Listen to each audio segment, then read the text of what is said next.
بله، سلام شاگرد عزیز، خدا کنه وقت خوب داشته باشین. شروع میکنیم درس امروز خدا. یک چند جمله 3 سوال و 3 جواب امرایتان تمرین میکنم. بعد از یک پاورپوینت داریم، بعد از اون میریم سر درس های روزمره خود. خب در شروع گفته هور اردت، هور اردت، چطور است این. اگر تحت لفظی مانایش کنیم همتو میشه، ولی اگر مانای عمومیش بگویم یا اصلیش میگه چطور استی، مقصدش که تو. در جوابش گفته میتونین det är bra، این است خوب، یا من هستم خوب. tack، تشکر. vilken dag är det idag، کدام روز است این امروز. det är torsdag idag، امروز است پنجشنبه. Vilket datum är det idag؟ کدام تاریخ است این امروز؟ Det är den 17 september 2020. میگه این تاریخ است 17 سپتامبر 2020. حالا میریم سر پاورپوینت خود، میبینیم در پاورپوینت چی داریم. سارا خورخوندگک قدیمی ماست که بسیار سرش گپ زدیم، حالا هم گپ میزنیم، میبینیم درباره سارا چی گفته. یکی از سارا را مامایش است، مادرش است. یکی از سارا را پدرش است، پاپا. ساراس ماما، ساراس پاپا.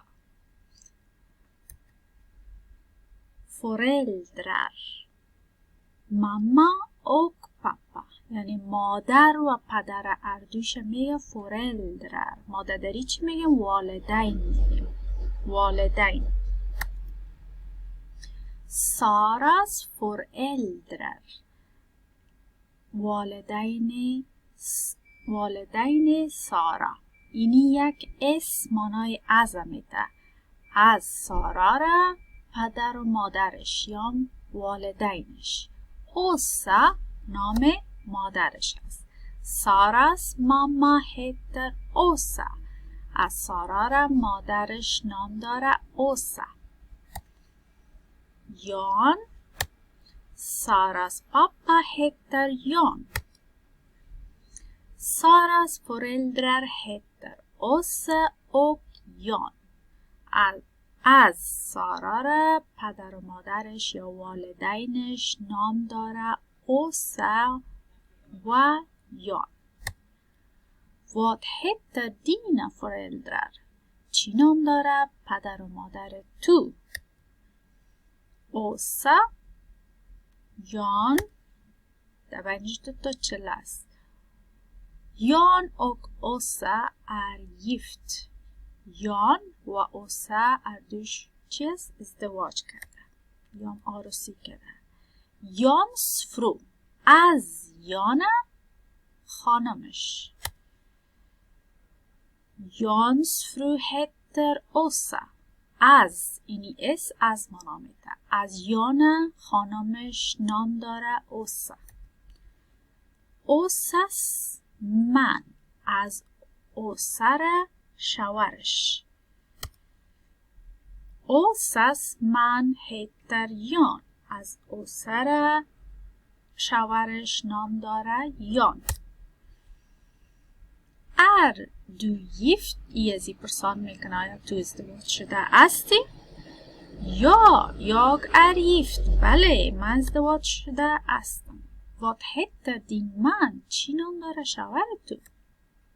Han heter یان، او نام داره یان. är du gift؟ ای ازی پرسان کردن، گفته آیا تو ازدواج شده هستی؟ گفته یا jag är gift، بله من ازدواج شده هستم. Vad heter din fru؟ چی نام داره خانم تو؟ Hon heter اوسا، او نام داره اوسا. är du gift؟ آیا تو ازدواج شده هستی؟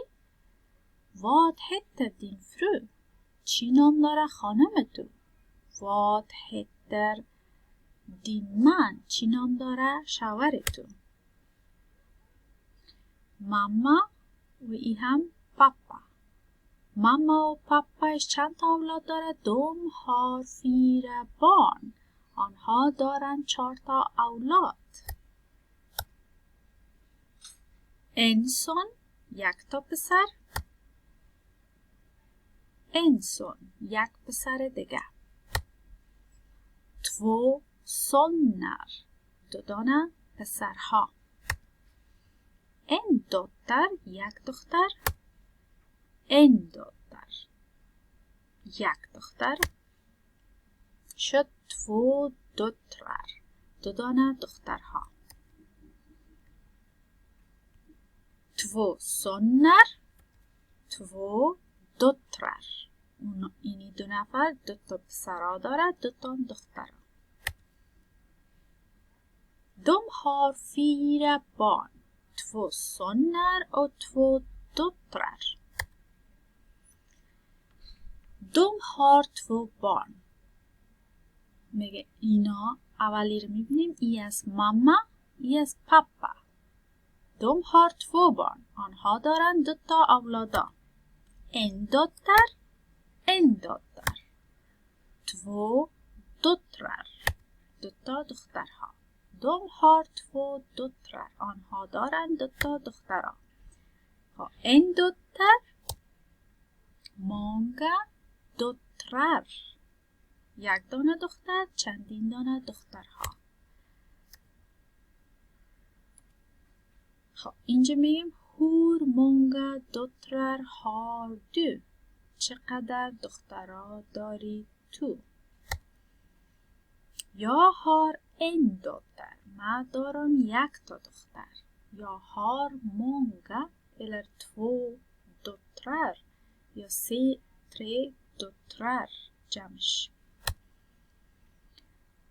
بازم میگه پس hur många döttrar har du. چقدر دخترها داری؟ Jag har en dotter. 1 تا دختر چندین دانم دخترها. Hur många döttrar har hon? Hon har en dotter. او داره 1 دختر. Hur många döttrar har hon? چقدر دختر داره او؟ Hon har 2 döttrar. او داره 2 تا دختر. Hur många döttrar har hon? چقدر دخترها داره ای؟ Hon har inga döttrar. او هیچ دختر نداره. Hur många döttrar har han? چقدر دختر داره این مرد؟ Han har 2 döttrar. او داره 2 تا دخترها. Hur många döttrar har han? چقدر دخترها داره این بچه؟ فکر کنم وقت نمیمونه بریم کارخانگی خود سرشکف بزنیم بخاطر که 8 دقیقه ما میاله پوره شده. کارخانگی ما چی داریم امروز تاریخ هست 17. کارخانگی ما از اینجا شروع میشه. اینی کتاب هر کس که داره، کسایی که داره خوب، کسایی که نداره هیچ فرقی نمیکنه. framåt a elevbok 2 به این میرین. اینجا QR کد داره. صفحه 2 تا صفحه 4 واز میکنین. صفحه 4 زیادتر تاکید کرده. elevbok 2 صفحه 4 واز میکنین. این QR کد براتون یگان چیزا را میخونه که مربوط به می صفحه 4 از این کتاب میشه.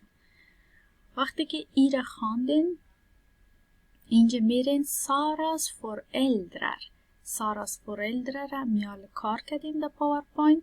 شما میرین QR کدش واز میکنین و درباره‌اش میشنوین. بگم بازم ساراس föräldrar از QR کد داره. frågor om dig. سوالا درباره تو. یعنی شاید از شما سوال کنه آن چیزا را. درست است؟ این گوش میکنین و سوالا اگر شما کرد کوشش میکنین جواب بدین. این هم torsdag از 17 september. Titta på sidan 4. Skriv svar. میگه سیل کنین به صفحه 4 بعد از او بنویسین جواب. صفحه 4 بخلم که مقصدش این کتاب است. در صفحه 4 از این ببینین، بعد از او اینی سوالا را جواب بدین. Vad heter Saras mamma؟ چی نام داره از سارا را مادرش؟ Vad heter Saras pappa؟ چی نام داره پدر سارا؟ Vad heter Saras föräldrar؟ چی نام داره پدر و مادر سارا؟ Är Åsa gift؟ آیا اوسا ازدواج شده است؟ Är hon gift؟ ببخشید، Är Jan gift؟ آیا یان ازدواج شده است یا نه؟ Vad heter Åsas man؟ چی نام داره شوهر اوسا؟ Vad heter Jans fru؟ چی نام داره خانم یان؟ Hur många barn har Åsa och Jan؟ چندانا اولادا داره اوسا و یان؟ Hur många söner har de؟ چقدر بچه ها دارن آنها؟ Hur många döttrar har de؟ چقدر دخترها دارن آنها؟ Var bor Åsa och Jan؟ کجا زندگی میکنن اوسا و یان؟ Hur många syskon har Sara؟ چقدر خواهر و برادر داره سارا؟ Hur många bröder har Sara؟ چقدر برادرها داره سارا؟ اینجا میریم میبینیم این هم کارخانگی امروز است. دیکتامن است درباره فامیلی. میرین QR کد میزنین، خوب گوش میکنین، بعد از او لغت‌ها را در اینجا نوشته میکنین. اینجا چی پس میبینیم؟ اینجا گفته پرسنتیرا دی، خود معرفی کنین. پرسنتیرا دی، خود معرفی میکنین. در اینجا چی است؟ Hur många syskon har du؟ همون سوالای تکرار است. چقدر خواهر برادر داری تو؟ کدام زبان گپ میزنی؟ از کدام مملکت آمدی؟ نامت چی است؟ در کجا کار میکنی؟ چقدر خواهرها داری؟ چقدر برادرها داری؟ چقدر اولاد داری؟ چقدرش پسر است؟ چقدرش دختر است؟ اینه کوشش میکنیم که زیاد تمرین کنیم. بعد از این میریم سر کارخانگی هیلتید.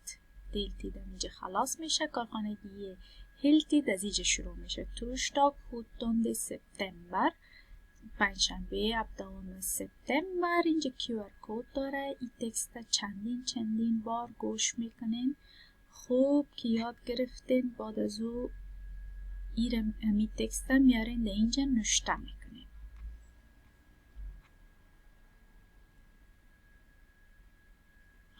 کار خانگیتان همه قدر بود. خدا کنه فهمیده باشین. بازم اگر کدام سوال برتان پیدا میشه شما میتونین که بر ما در واتساپ مسیج بانین، ما برتان جواب میدم. روز خوب داشته باشین. خدا حافظ.